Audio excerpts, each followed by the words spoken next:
Oke, assalamualaikum warahmatullahi wabarakatuh. Kali ini kita akan melakukan pembahasan latihan soal persiapan penilaian akhir tahun ya. Untuk di kelas 12 kita mulai dari persiapan yang nomor pertama. Di situ kita akan menghitung jumlah gamet dari sebuah genotip. Nah, ini untuk menghitung gamet itu kita pakainya perangkatan. Jadi 2 di pangkat n. Nah, n ini adalah jumlah gametnya yang ada. Nah, kita mulai dari soal yang pertama. Di situ ada A besar A kecil, B besar kecil, C besar C besar, D besar D besar, E kecil E kecil, F besar E kecil. Nah, di sini yang punya dua gamet itu adalah yang punya dua sifat dominan dan resesif, yaitu ada di A besar A kecil ada dua, ini ada dua, lalu C besar dan D besar D kecil, E kecil itu ada satu dan F besar F kecil ada dua. Nah, dari sini karena yang dua itu ada tiga, maka dua dipangkatkan tiga atau 2 kali 2 kali 2 yaitu ada 8 gamet. Terus selanjutnya untuk yang soal nomor 2, nah kita lihat ya, untuk ini ada 1, B besar B kecil ada 2, C besar C kecil ada 2, D besar D kecil ada 2, F besar E kecil ada 2, F besar ada 1. Lalu ini duanya ada 5, ada 2 pangkat 5, ada 4 atau 2 pangkat 4, yaitu 2 kali 2 kali 2 kali 2 sama dengan 16 gamet.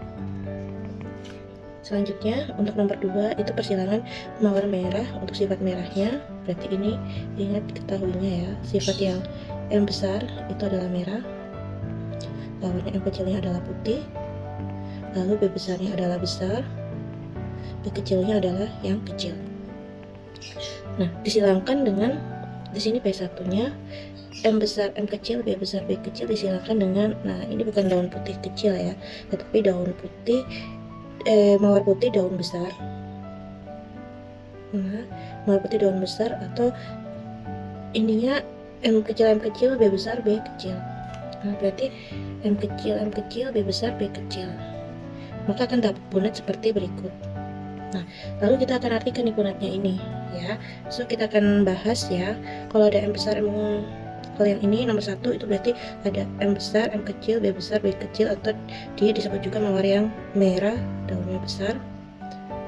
Kalau yang ini jadinya M besar, M kecil, B besar, B kecil, atau dia disebutnya juga mawar yang merah, besar. Lalu kalau yang ini M kecil, B besar, B kecil, berarti ini mawar putih, daunnya besar. Kalau yang ini yang nomor 4 juga sama, mawar putih tapi daunnya besar. Lalu untuk yang nomor 5 itu dapatnya adalah mawar yang merah, daunnya besar. Lalu yang nomor 6 mawar merah, daunnya kecil. Lalu yang nomor 7 sama 8 itu mawar putih, daunnya kecil. Oh, salah, bukan putih kecil ya untuk yang nomor 7 ya, tapi putih. Nah, kalau yang nomor 3 tadi putih, daunnya besar. Kalau yang nomor 7 tadi warnanya putih juga daunnya besar. Barulah di nomor 8 mawarnya putih, daunnya kecil. So dari sini kita bisa menjawab langsung ya. Keturunan F1 yang punya genotip mawar merah daun besar. Merah daun besar itu ada di kotak nomor 1, kotak nomor 2, sama kotak nomor 5. Lalu warna merah daun kecil tadi ada di kotak nomor 6. Lalu mawar putih daun besar itu ada di kotak 3, 4, sama 7. 3, 4, dan 7. Lalu keturunan F1 yang punya fenotip putih daun kecil itu ada di kotak nomor 8 saja. Oke, gitu aja. Terima kasih. Nomor 3 sekarang kita bahas. Pak Yono ingin menjalankan ikan cupang. Kita beberapa genotip ukuran badannya. Kalau yang besar itu pakai genotipnya B besar, ikan kecilnya yang B kecil atau resesif. Agar keturunan hasil persilangan memiliki perbandingan 3:1 atau cuma yang 4 genotip induk ikan cupang harus disilangkan Pak Yono genotipnya. Nah, kalau genotipnya sudah pasti dia adalah B besar B kecil dikawinkan dengan yang sesamanya, berarti yang jantan B besar B kecil, yang betinanya juga B besar B kecil. Lalu fenotipnya apa? Nah, fenotip dari yang induk jantannya itu pastinya adalah yang dominan, berarti besar. Terus fenotip ibunya juga besar. Dari sini maka akan ada persilangan yang jenisnya persilangan monohibrid dominan. Nama persilangannya itu adalah persilangan monohibrid yang dominan. Nah, selanjutnya untuk yang nomor B itu Oh jangan dulu, kita akan buat pembuktiannya ya, yang nomor A dulu. Untuk yang nomor A, nomor 3A, berarti kita akan buktikan untuk P1 induknya B besar B kecil dengan B besar B kecil. Ini induknya warnanya besar, lalu dengan besar, maka akan ada gamet. Gametnya pastinya di sini adalah B besar B kecil, kalau yang sini B besar B kecil. Nah, maka akan menghasilkan F1, ya. F1 fenotipnya itu adalah B besar banding B besar B kecil banding B kecil B kecil. Nah, dari sini kita akan dapat perbandingannya. B besar itu 1, B besar B kecil itu 2, B kecil adalah 1. Nah, baru kita bisa sebutkan bagaimana fenotipnya. Untuk fenotip hasil persilangan yang monohibrid, nah ini kan namanya persilangan monohibrid dominan. Ini namanya persilangan monohibrid dominan. Nah, dari sini kita akan dapat nih B besar itu adalah besar. Lalu yang B besar B kecil itu juga besar. B kecil dia adalah kecilnya. So, berarti untuk fenotipnya akan didapatkan kesimpulan bahwa yang besar itu punya perbandingan adalah 3, 1 tambah 2 itu jadi 3, lalu dibanding dengan 1. Nah, punyanya si kecil. Oke, terus selanjutnya yang nomor 2, yang B-nya. Nah, untuk yang B-nya itu adalah jenis persilangannya. Oke, jenis persilangannya itu adalah persilangan yang bisa menghasilkan fenotip 1:2:1. Pastinya persilangan monohibridnya itu bersifat intermediate. So, berarti maksudnya apa kalau persilangan intermediate?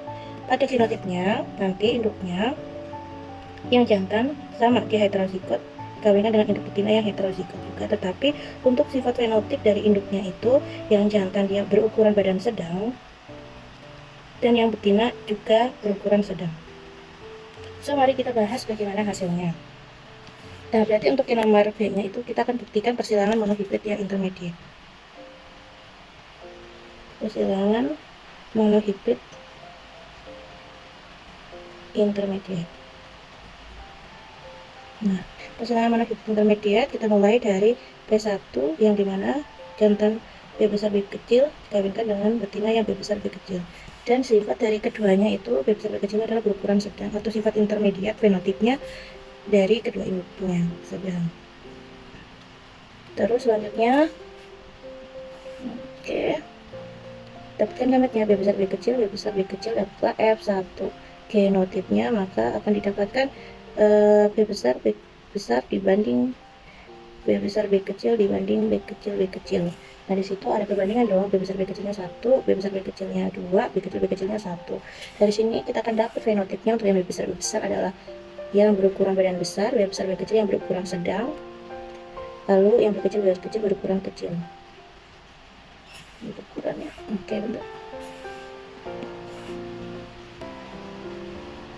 Yang berukuran kecil. Oke, berarti dari sini kita bisa langsung mendapatkan ya, untuk yang besarnya 1 dibanding sedangnya 2, kecilnya ada 1. Nah, lanjut kita ke nomor 6. Nomor 6, perhatikan gambar persilangan berikut ini. Pada diagram, tolong tunjukkan genotip sama fenotipnya untuk huruf A, B, C. Oke, kita akan mulai dari yang genotip yang B-nya dulu ya, atau P1. Untuk P1 itu adalah persilangan dari ini adalah P1-nya. So, dari sini kita akan lihat gametnya dulu. Nah, karena gametnya ini adalah B besar B kecil, kalau yang satunya gametnya adalah B kecil T besar. So, di situ akan mendapat hasil F1-nya adalah B besar B kecil T besar T kecil dengan sifat tinggi manis. Oke, berarti untuk yang C dapat hasilnya itu B besar B kecil T besar T kecil dengan sifat fenotipnya adalah tinggi manis. Selanjutnya untuk yang persilangan yang kedua ya, sekarang untuk persilangan yang kedua itu ada persilangan dari B besar B kecil T besar T kecil disilangkan dengan B besar T besar T kecil, T besar dari sini ini T besar ya, T besar sifatnya juga tadi sudah tahu tinggi dan manis. Nah, dari sini kita akan dapat jamet. Jametnya untuk yang B besar, B kecil, T besar, T kecil adalah B besar, T besar, B besar, B kecil, T besar, sama B kecil, T kecil. Lalu yang di sini kinotipnya adalah B besar, T besar saja. Nah, oleh karena itu didapatkan nih hasil F2-nya. Hasil F2-nya adalah persilangan dari ini. Oke, yang pertama ada B besar, B besar, T besar, T besar. Nah, ini sifatnya juga tinggi, manis. Oke, terus yang kedua B besar, B besar, T besar, T kecil. Oke, ini sifatnya juga sama ya, karena ada B besarnya berarti tinggi, ada T besarnya berarti dia manis. Lalu yang selanjutnya ada B besar, B kecil, T besar, T kecil. Dia T besar ya. Dia sama, ada B besarnya berarti tinggi dan manis. Lalu yang keempat ada B besar, B kecil, T besar, T kecil. Sama juga tinggi dan manis. Dari sini kita udah bisa jawab ya, berarti untuk yang nomor C, nah itu adalah yang C lagi, ini yang B tadi ya. Lalu yang C nya tadi ada B besar, T besar, T kecil dengan sifat tinggi dan manis. Lalu yang A nya adalah yang ini, B besar, B kecil, T besar, T kecil, yaitu tinggi dan manis juga. Lanjut kita ke nomor 5. Soal nomor 5, di situ ada persilangan monofibrit. Nah, dalam persilangan monofibrit ini, kalau kita lihat adalah yang K itu bersifat warna kuning, lalu yang K kecil adalah bersifat warna hijau. Keturunan pertama ini menghasilkan K besar, K kecil, warnanya kuning. Berarti karena warnanya dia lebih ke yang kedominan yang tadi kuning, so ini adalah persilangan monofibrit yang dominan. Dimana dalam persilangan monofibrit yang dominan, ya, persilangan monofibrit yang dominan pastinya akan menghasilkan seperti yang ada di gambar diagram berikut ini, di mana F1-nya, F2-nya ini kalau misalnya si F1-nya yang ini, F2-nya kan ini nih. F2-nya itu akan menghasilkan persilangan hasil perbandingan genotip sebagai berikut ya. Ada K besar dibanding K besar K kecil dibanding dengan K kecil K kecil. Nah, dimana K besarnya itu ada 1 ini, lalu K besar K kecilnya ada 2, lalu K kecilnya ada 1. Nah, dari sini kita akan lihat fenotipnya. Untuk fenotipnya berarti untuk yang K besar adalah ukuran warnanya adalah warna kuning, lalu yang K besar K kecil warnanya kuning, yang K kecilnya berwarna hijau. Nah, berarti kuningnya ada 1 sama 2, berarti hijaunya ada 1. Sekarang kita akan lihat semuanya hasil F2 itu ada 500 tanaman, hitungnya sebagai berikut. Berapa jumlah keturunan yang memiliki fenotip biji kuning? Nah, kita akan melihat biji kuning yang heterozigot. Biji kuning yang heterozigot itu ada di perbandingan yang 2 ini ya. Berarti jawabannya adalah 2/4 dikali seluruh tanamannya berapa? 500. Berarti ini bisa dihilangkan dengan 2,5 dikali 500 adalah 250 tanaman. Lalu selanjutnya untuk yang genotipe homozigot yang resesif itu adalah yang warnanya hijau atau yang dengan genotipnya itu adalah K kecil, dimana K kecil itu punya perbandingan yaitu angka 1. Berarti 1/4 dikalikan 500 berapa? Di situ adalah 125 tanaman. Lalu yang homozigot dominan, kalau yang dominan adalah yang K besar, dimana K besar punya perbandingan 1 atau 1/4 dikali 500 sama ya, itu 125 tanaman. Selanjutnya untuk yang nomor 6, oke.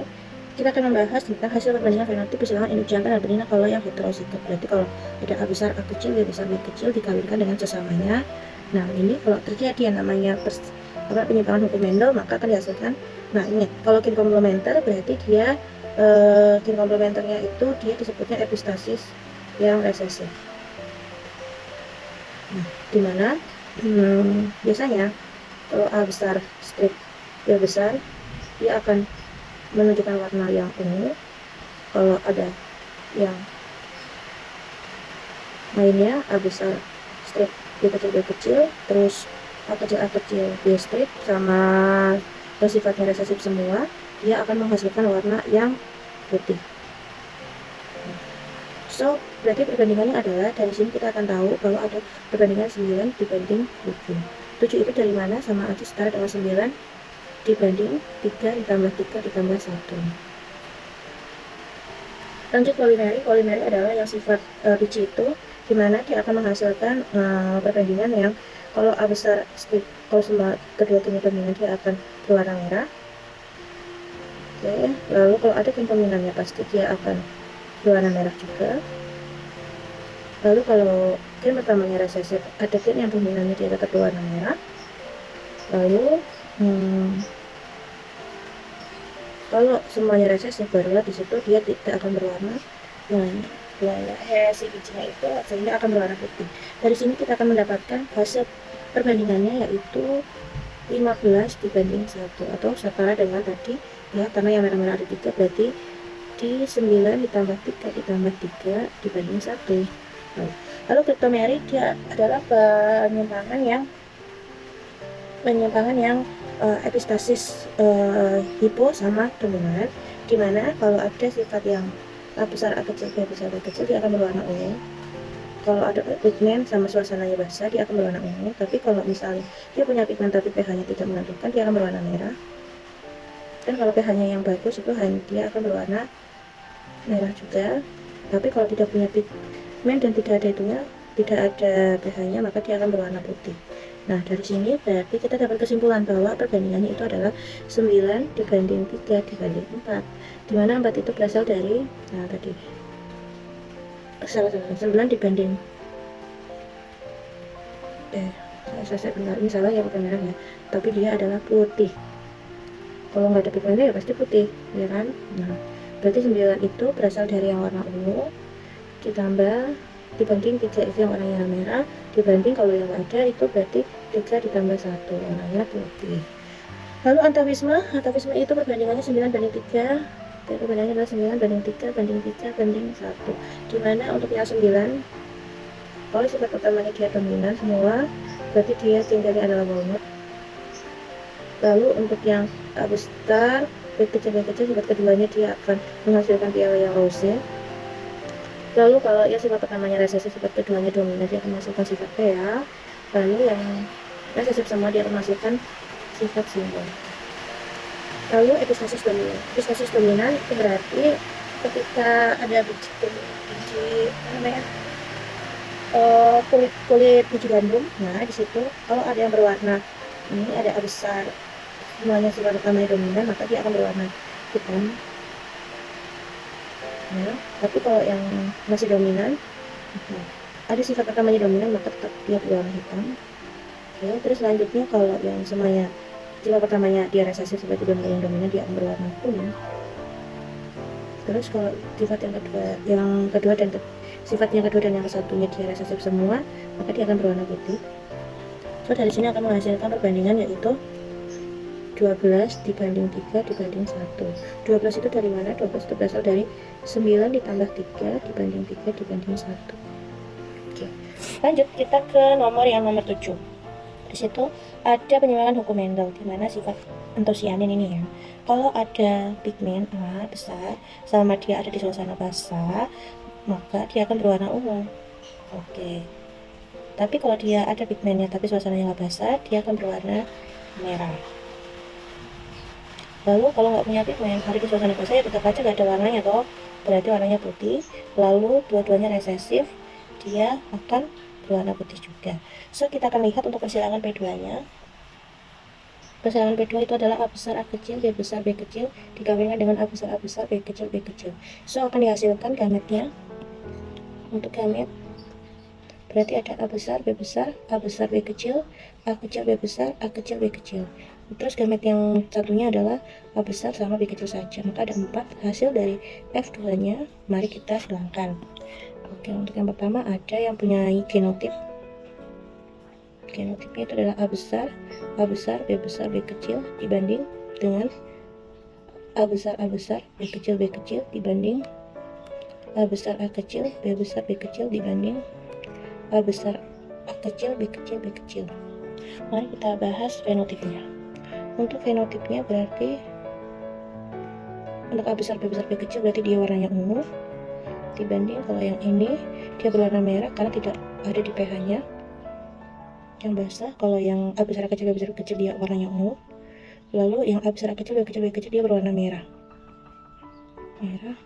Nah, berarti di situ dapat kesimpulan bahwa yang berwarna ungu dia ada 2, yang berwarna putih, berwarna merah dia ada 2 juga.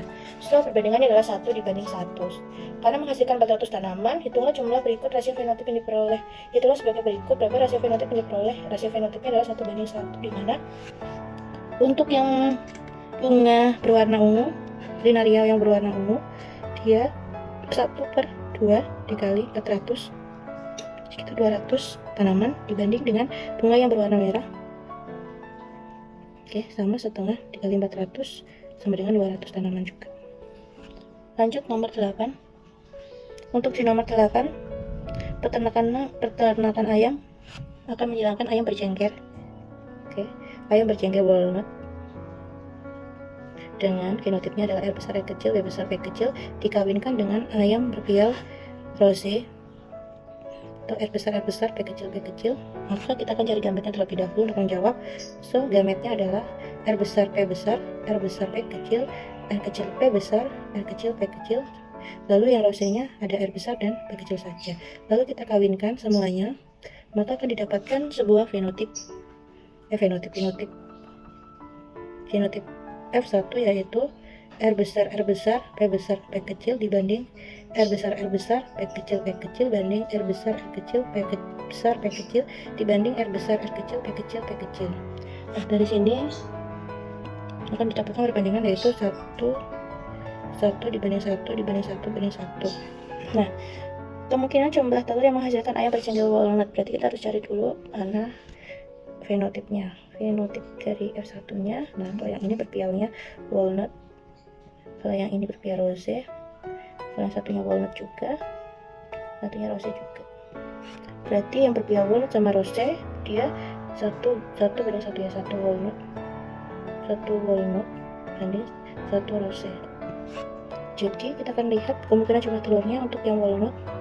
Kemungkinan jumlah telurnya karena ada 1/2 dikalikan 24 butir telurnya, berarti ada 12 butir telur walnut. Sedangkan untuk yang rose karena ada 1/2 juga dikalikan 24 butir telur, so butir telurnya yang rose ada 12 butir.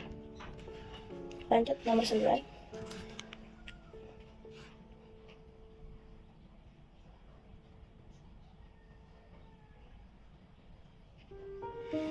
Nomor 9, kita akan bahas untuk persilangan tanaman gandum. Nah, tanaman gandum ini adalah sifat dari polimeri, dimana kalau polimeri kita sebenarnya harus ingat bahwa kalau ada persilangan yang heterozigot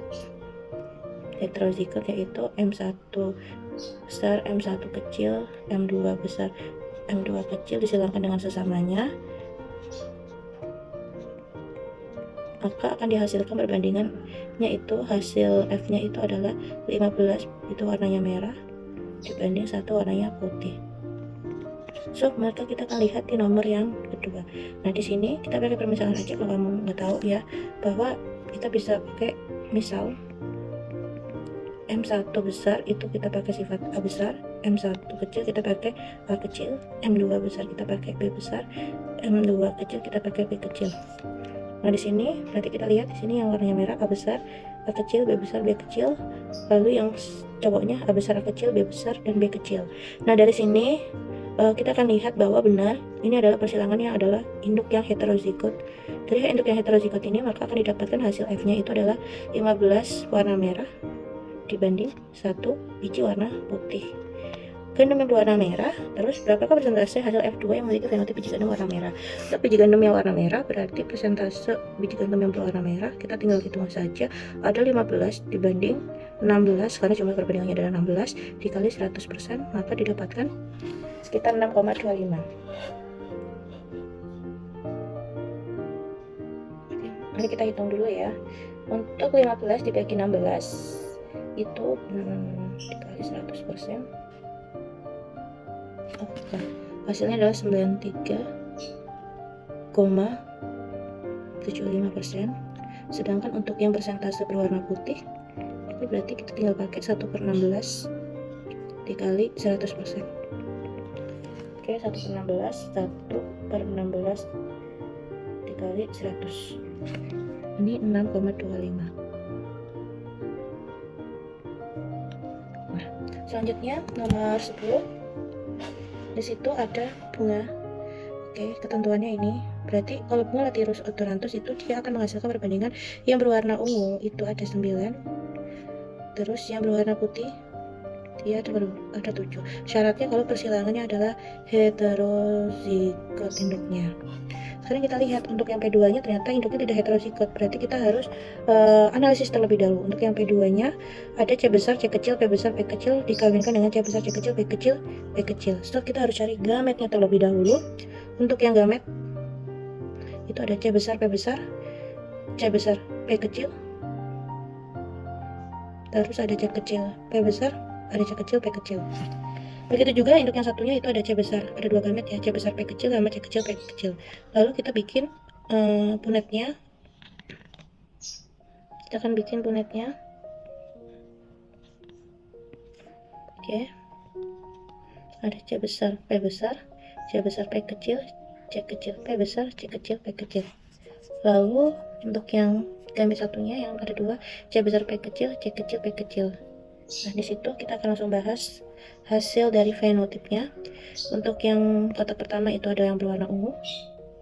Lalu ini karena ada yang besar, tapi dia kecil berarti semuanya warnanya putih. Lalu kalau yang kotak ketiga itu adalah warnanya ungu. Kotak keempat warnanya putih. Lalu kotak kelima dia berwarna ungu juga. Lalu kotak yang ke-6 dia berwarna putih. Kotak ke-7 dia berwarna putih. Dan yang terakhir berwarna putih. So, akan didapatkan ungu dibanding putih fenotipnya. Itu adalah yang ungu. Yang ungu ada 1, 2, dan 3. Berarti 3 dibandingkan 5. Nah, berapa kemungkinan rasio fenotipnya? Ini tadi. Ungunya 3, putihnya 5. Terus selanjutnya nomor 11 ada informasi persilangan epistasis dominan, yaitu pada kulitnya kulit gandum kulitnya itu. Kalau misalnya pada epistasis dominan, maka akan didapatkan kalau ada gen pertamanya semuanya dominan dan keduanya juga dominan, dia akan berwarna hitam. Kalau gen kedua ada yang dominan, gen pertama ada yang dominan, gen yang keduanya semuanya resesif masih bersifat hitam kulitnya. Tapi kalau gen pertamanya dia resesif dan yang gen keduanya adalah dominan, maka dia akan menimbulkan warna kuning. Sedangkan untuk yang resesif semuanya keduanya dia akan berwarna putih. Nah, mari kita hitung untuk persilangannya, di mana di situ ada persilangan antara kulit hitam dengan H besar, H kecil, K besar, K kecil.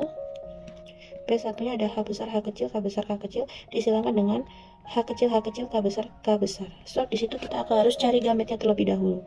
Gametnya itu untuk yang H besar, H kecil, K besar, K kecil itu dia punya 4 gamet, di mana ada H besar, K besar, ada H besar, K kecil, ada H kecil, K besar, ada H kecil, K kecil. Lalu untuk yang gamet satunya itu ada satu saja, yaitu H kecil, K besar. Maka tinggal kita silangkan semuanya, maka akan didapatkan hasil F1-nya. Hasil F1 genotipnya, nah itu ada H besar, H kecil, K besar, K kecil, lalu dibanding H besar, H kecil, K besar, K kecil dibanding H kecil, H kecil, K besar, K kecil dibanding H kecil, H kecil, K besar, K kecil. Oh, ini K besar, K besar kalau yang ini ya. Berarti kita akan lihat fenotipnya. F1 fenotipnya, maka yang ini warnanya hitam, ini hitam, lalu kuning, lalu kuning. Berarti untuk perbandingan F1 yang berturut cara kulit hitam, kulit putih sama kulit kuning sama putih tadi ya. Kalau yang hitamnya berarti hitam dibanding kuning dibanding putih, kulit bijinya, maka hitamnya itu ada 2, kuningnya ada 2, putihnya ada 0. Lanjut kita di nomor 12, penulisan kariotip sel tubuh manusia pada autosom simpanse, betina, dan jantan. Ingat, kalau kariotip pada autosom itu sifatnya adalah pasangan. Nah, karena jumlah kromosom 48, maka ingat yang namanya kromosom itu ya, untuk yang tipe XY, karena simpanse itu adalah tipenya tipe XY. Tipe XY itu dia punya 2 kromosom autosom ditambah dengan kromosom.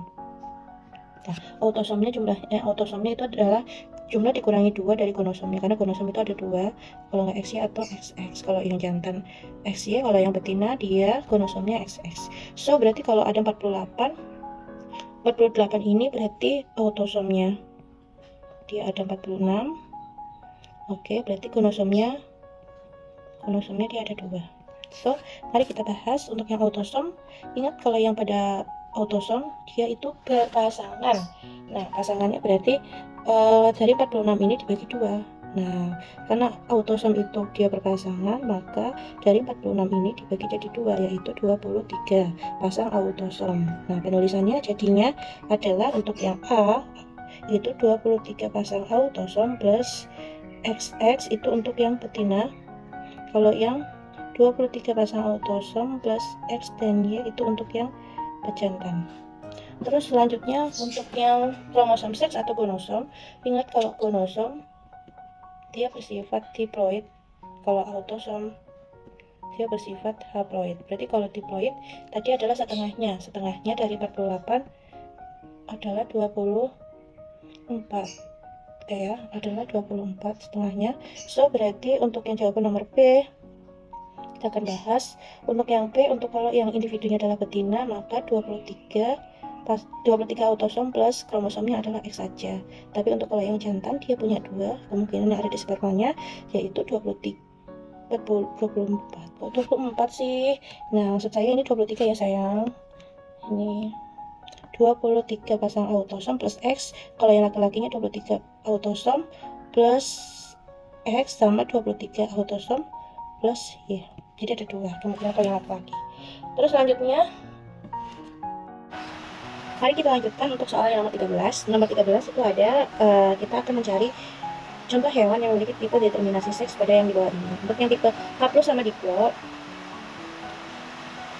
dan diplo itu biasanya dia ada di ordo-ordo yang dia bisa melakukan parthenogenesis. Dan bisa melakukan parthenogenesis atau hewan yang betina bisa menghasilkan anak tanpa adanya perkawinan, itu biasanya ada di golongan lebah sama semut.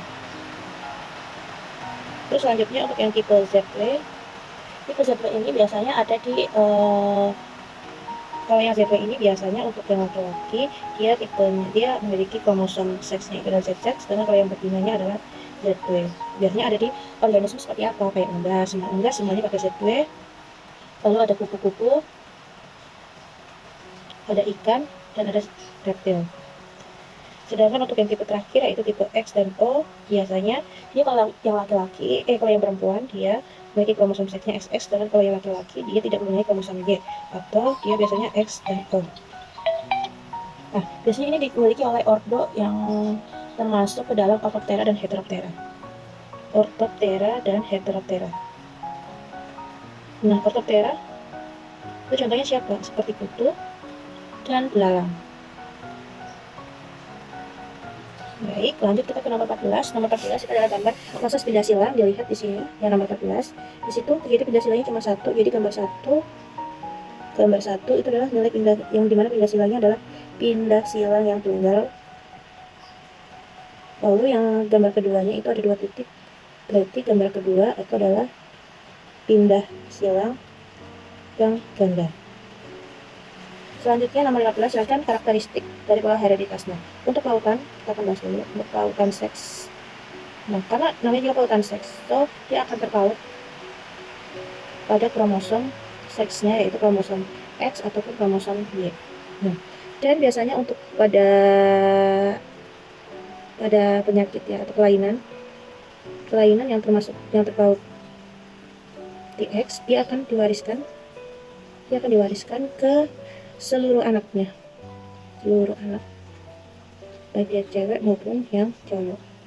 Lalu contohnya untuk yang terpaut X itu ada hemofili sama ada buta warna. Sedangkan untuk yang terpaut, contoh yang terpaut Y itu ada si hipertrikosis. Sedangkan untuk yang gen letal ini dia akan menyebabkan yang namanya kematian kalau dia memiliki sifat letal. Nah, sifat letal itu ada yang sifatnya dominan, ada yang sifat letal resesif. Contohnya untuk yang lethal dominan itu seperti ada ayam clipper sama Brachydactyly. Nah, contohnya berarti kalau ketika lethal dominan, ketika homozigot dominan dia akan lethal. Ketika dia resesif dia akan mengalami kelainannya. Tapi kalau dia bersifat resesif dia akan normal. Maksudnya yang mengalami kelainan itu kalau yang dia sifatnya adalah genotipnya heterozigot. Tapi kalau yang homozigot resesifnya dia akan normal kalau pada kasus lethal dominan. Tapi kalau pada kasus lethal yang resesif itu kebalikannya ya. Untuk lethal yang resesif itu contohnya adalah ichthyosis ya. Ichthyosis itu kelainan yang pembuluh darah seperti macan tutul, nanti kelihatan tampak di kulit. Untuk yang sifatnya resesif dia akan lethal. Kalau sifatnya adalah heterozigot genotipnya, maka dia akan mengalami kelainan. Lalu kalau yang dominan homozigot, maka dia akan normal. Selanjutnya kita akan bahas yang nomor 16. Nomor 16 itulah kelainan dari gen lethal. Yang namanya gen lethal itu pasti ada yang lethal dominan, ada yang lethal positif, ada yang lethal resesif. Untuk lethal yang dominan itu salah satu contohnya adalah Brachydactyly. Pada Brachydactyly penyebabnya adalah gen dominan B besar. Maka apabila ada genotip induknya adalah B besar, maka dia akan lethal. Kalau B besar, B kecil dia akan Brachydactyly. Tapi kalau dia bersifat resesif dia akan normal. Sedangkan ada kelompok lethal juga, kasus lethal yang resesif. Lethal yang resesif itu contohnya adalah si ichthyosis-nya ini. Ichthyosis dimana karena yang resesif ya, berarti kalau dia ichthyosis itu I kecil, kalau dia bersifat kecil-kecil atau gennya itu adalah homozigot yang resesif, maka dia akan lethal. Tapi kalau dia adalah heterozigot dia akan mengalami kelainan yaitu ichthyosis. Sedangkan kalau yang dominan semuanya berarti dia akan normal. Lanjut kita ke nomor 17. Di nomor 17 di situ berapa rasio persentase fenotip hasil anak dari ibu tersebut. Nah, di sini ada ibu P1. Sebentar. Oke, kita akan bahas nomor 17-nya. Di nomor 17 P1 itu ada genotip ibunya, dia adalah perempuan yang karier. Untuk perempuan karier hemofilia berarti ada XH besar dan XH kecil dikawinkan dengan ayah yang normal. Ayah yang normal berarti XH besar dan Y. Oke. Nah, dari sini kita akan dapat gamet ya, gametnya. Maka gamet ibu adalah XH besar, XH kecil, sedangkan gamet ayahnya adalah XH besar, Y. Dari sini maka kita akan silangkan. Maka akan didapatkan hasil F1-nya nah adalah XH besar atau dia adalah perempuan yang normal. Lalu XH besar Y adalah laki-laki yang normal. Lalu ada SH besar XH kecil adalah cewek yang normal tapi dia adalah karier. Lalu ada SH kecil Y yaitu dia laki-laki yang hemofilia. Maka persentasenya sudah dipastikan ya, persentasenya adalah kalau perbandingannya 1 banding 1 banding 1 banding 1. So hasil dari nomor 17 adalah untuk yang perempuan normal itu ada 25%. Sebentar. Untuk yang nomor 17 berarti hasilnya perempuan normal itu dia ada 25%, laki-laki normalnya 25%, untuk yang perempuan karier 25%, lalu laki-laki hemofili 25%. Lanjut ke nomor 18. Berdasarkan penelitian sosial tersebut, maka apa saja tipe genotik yang dihasilkan. Nah, kita akan lihat di situ nomor 18. Nomor 18 di situ ada P1-nya ya. Ada bapak, kalau yang bapak kotak dia hitam maka hemofili. Berarti kalau di sini bapak ini dia normal, berarti SH besar Y dikawinkan dengan ibunya dia normal karier berarti SH besar SH kecil. Nah, tadi ya dari sini kita akan mendapatkan hasilnya. Nah, itu gametnya. Kalau pada gamet dia akan menghasilkan laki-laki. Untuk laki-lakinya itu ya ada SH besar sama Y, dan kalau yang perempuannya ada gamet SH besar dan XH kecil. Maka genotype yang ada di nomor 123 kita akan bahas yang F1-nya. Untuk yang genotipnya itu ada XH besar ini cewek normal. Kalau cewek berarti kan tadi bundar. Nah, bundar berarti yang nomor 1 itu bisa cewek Jadi fenotipnya kalau yang cewek itu fenotipnya bisa X H besar, bisa X H besar, ataupun nah ada lagi X H besar, X H kecil, atau perempuan normal karier. X H besar, X H kecil. Untuk yang nomor 2 laki-laki, laki-lakinya itu ada X H besar sama Y, atau laki-laki yang normal. X H kecil Y itu laki-laki yang hemofili. Tapi nomor 2 itu laki-laki yang X H besar, X dan Y. Kalau yang nomor 3 nya laki-laki yang X H besar Y, karena dia putih-putih bukan yang hitam. Oke, lanjut nomor 19. Pernikahan adalah wanita karier buta warna. Oke, yuk kita bahas nomor 19 nya. Nomor 19 adalah pernikahan antara wanita karier buta warna. Berarti untuk yang perempuannya karier buta warna itu adalah X C besar, X C kecil. Karena yang menyebabkan buta warna adalah adalah C yang kecil atau C yang resesif. Untuk tahu X.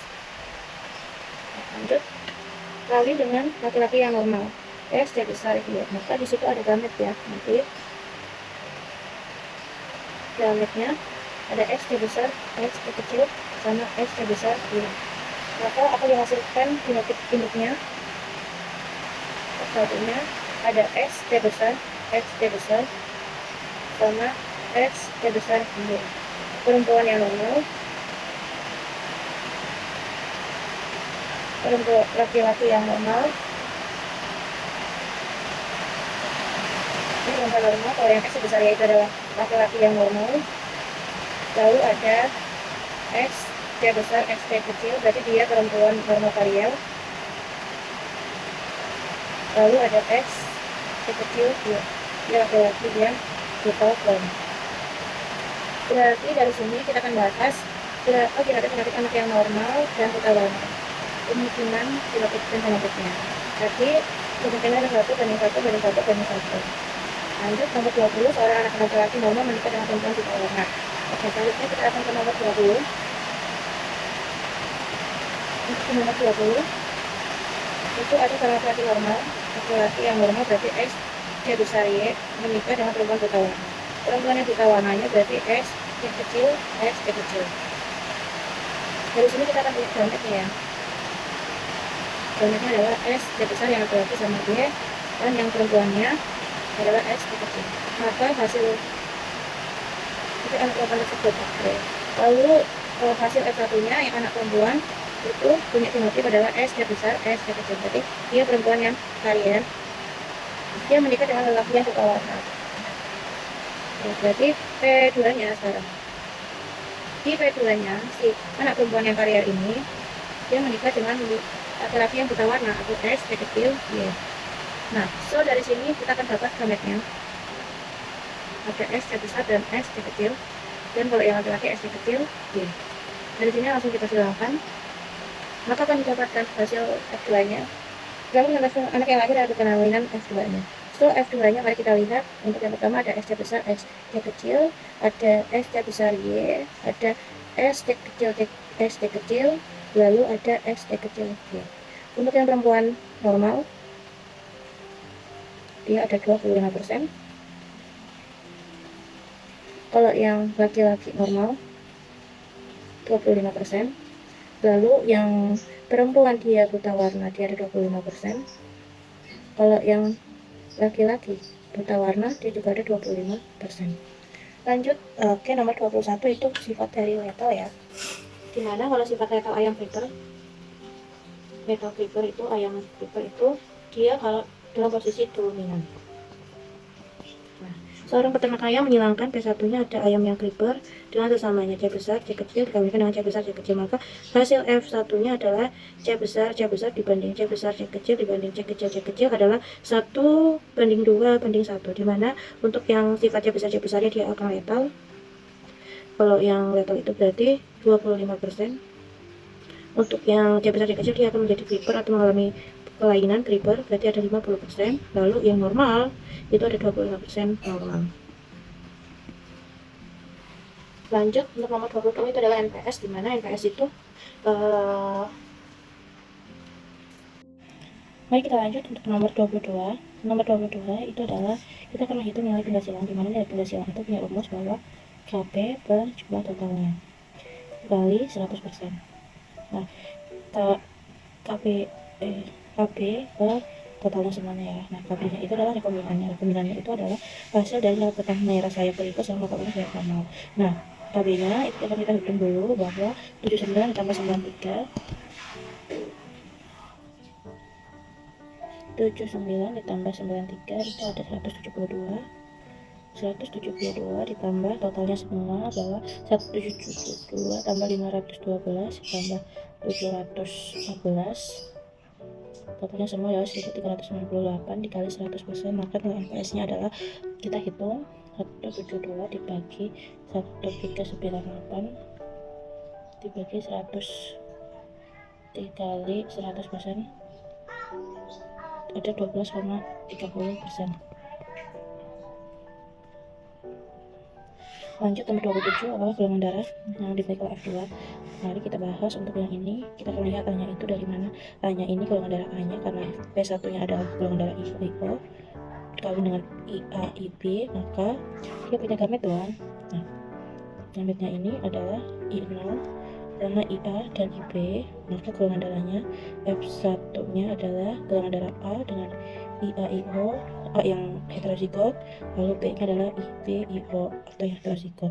Lalu ada P2 nih, dimana golongan darah A nya yang IAIO kawin dengan IOIO, maka anaknya golongan darahnya adalah dari sini kita akan lihat gametnya ada IA sama IO dan IOIO, maka golongan darah F2 nya adalah A dengan golongan darah IAIO maupun O dengan golongan darah IOIO. Selanjutnya kita akan membahas tentang tabel golongan darah ya. Yang namanya golongan darah itu memiliki kandungan antigen dan antibodi. Nah, untuk golongan darah A, dia memiliki antigennya pastinya A. Kalau yang B adalah B, kalau B adalah A dan B. Sedangkan kalau yang O itu dia tidak memiliki antigen. Kalau antibodi untuk yang A pasti dia punya anti B atau beta. Kalau yang B punyanya anti A atau alpha. Lalu kalau yang AB itu tidak punya. Sedangkan untuk yang O itu punya anti alpha dan anti beta. Lalu genetik golongan darah A itu bisa yang homozigot IAIA ataupun IAIO. Lalu kalau yang B IBIB atau IBIO. Kalau AB dia heterozigot semua, ada IA sama IB. Dan kalau O dia homozigot sama I kosong I kosong.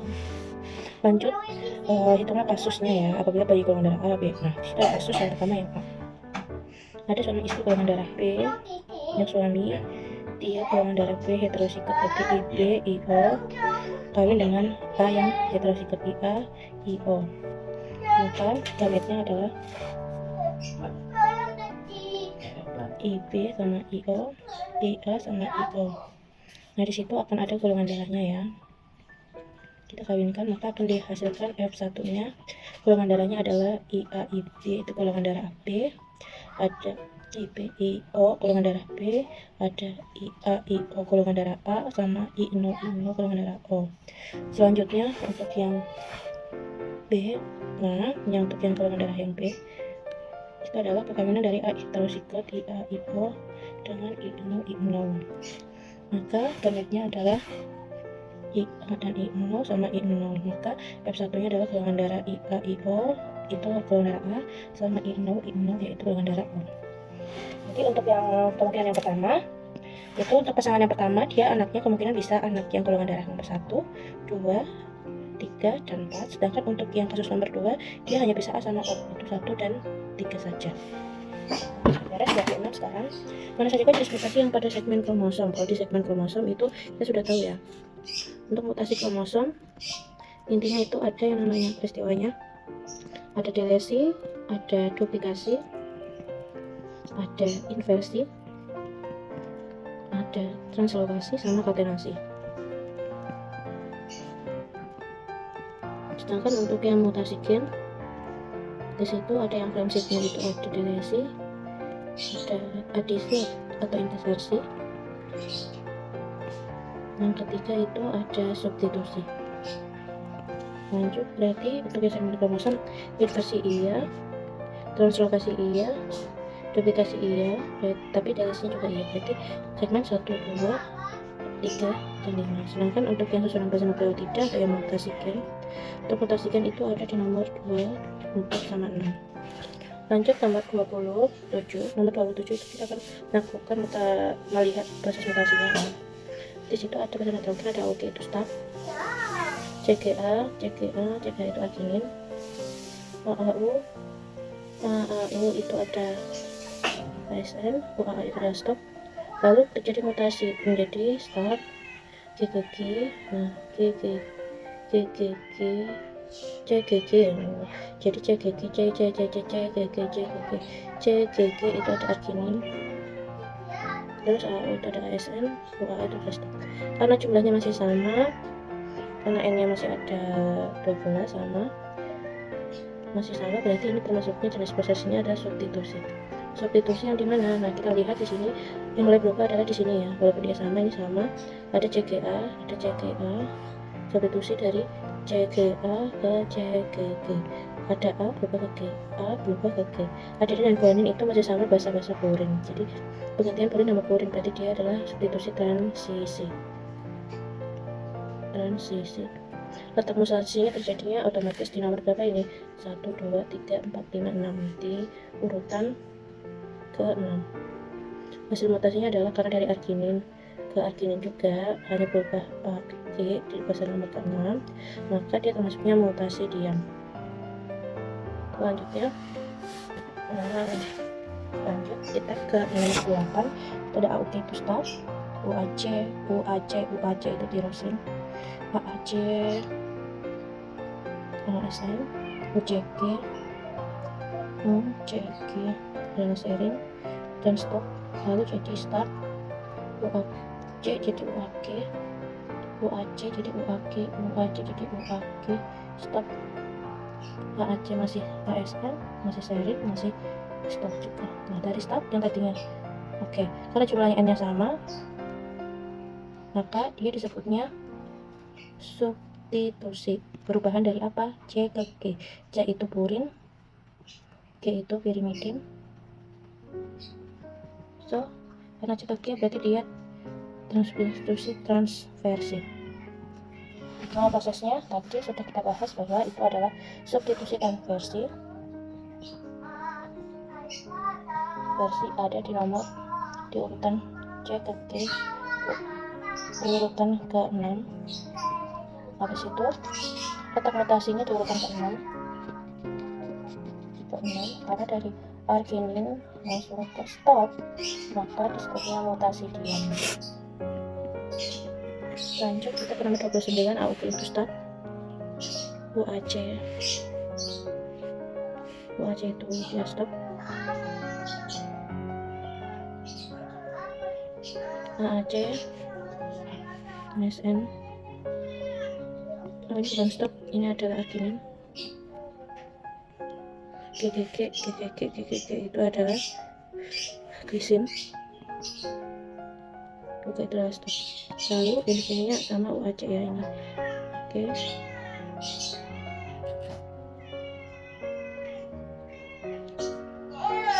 Nah, di sini ini sudah saya UAC ya, ada AUG masih sama start, masih ada arginin. Lalu di sini AAC berubah jadi AAG. Nah, berarti karena di sini jumlahnya ada 3 kali 5 berarti ada 15, kalau di sini ada 14, berarti di situ ada delesi. Nomornya ke berapa? Kemudian kita lihat delesinya, ini nomor 1, 2, 3, 4, 5, 6, 7, 8, 9, 10, 11, 12, 13, 14, 15. Nah, yang berbeda adalah mulai di sini nih, AAC menjadi AAG, CGU. Berarti di situ AAG itu adalah menjadi AAG. AAG itu adalah lisin, CGU, arginin. Nah, di sini keluar C-nya. Nah, di nomor ke-9. Berarti nama proses mutasinya tadi ada delesi. Urutan ke berapa? Urutan nomor 9. Hasil mutasinya adalah mutasi salah arti. Selanjutnya nomor 30 itu membahas tentang mutasi kromosom. Mutasi kromosomnya yang normalnya segini, lalu buatlah gambarnya. Oke, kita buat yang A. Jadi mutasi duplikasi pada segmen B, berarti segmen B kalau duplikasi mengalami yang namanya proses penggandaan B. Berarti jadinya yang B itu ada 2. Oke, ada A, B, B, C, lalu D dan E. Selanjutnya yang B adalah inversi. Inversi itu bergantian E sama D. Berarti inversinya ada di satu lengan. Nah, namanya inversi parasentris. Lanjut yang B, berarti hasilnya adalah masih sama. Dia masih ABC, lalu D sama E nya berubah ya. Posisinya E nya di duluan, D nya baru di belakang. Adalah hasil mutasinya. Lanjut nomor 31 bagaimana menuliskan susunan basa nitrogen. Apabila terjadi penyisipan, kita lihat dulu yang normalnya ya. mRNA normal itu AUG, UAU, itu ada UAU, ada tirosin, GAA, ada glutamin, CCG itu ada prolin, GAG itu ada glutamin, AAA ada lisin, UUU ada benzolanin. Stop. Menuliskan susunan mRNA hasil mutasi biar terjadi. Oke, yang A sekarang kita akan jawab yang A dulu. Untuk yang A, apabila terjadi penyisipan basa nitrogen guanin pada urutan basa nitrogen yang kelima, berarti hasil mutasinya adalah AUG, UAU, lalu jadi penyisipan berarti dia terjadi inversi. Oke, terjadi inversi nomor 5. UAU, basa nitrogennya adalah G. Nah, UA, U,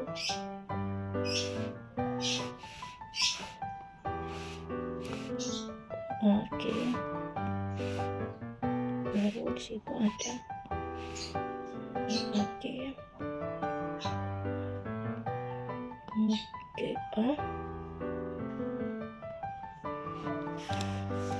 oke, ACC, ada ACC, GGA, GAA, AUU, ada UUG dan A. Oke, berarti dari sini kita bisa langsung jawab ya. AUG itu masih stop, UAG dia stop, terus UGA itu juga stop, ACC dia trionin, GAA dia lisin, GAA, mari kita lihat GAA dia adalah glutamin, AUU, A dengan UU adalah iusin, UUG dia leusin. Ini ada apa saja perbandingan susunan amino terjadi pada penghapusan basa nitrogen guanin pada urutan ke-15. Yuk, mari kita buat. Lalu untuk yang B itu yang normalnya tadi ya 15, berarti ini 1, 2, 3, 4, 5, 6, 7, 8, 9, 10, 11, 12, 13, 14, 15. Oke, berarti di glutamin ya. Oke, berarti kita AUG nya sama, UAU nya sama, GAA nya sama, CCG nya sama, GAG, berarti GA nya nggak ada, baru langsung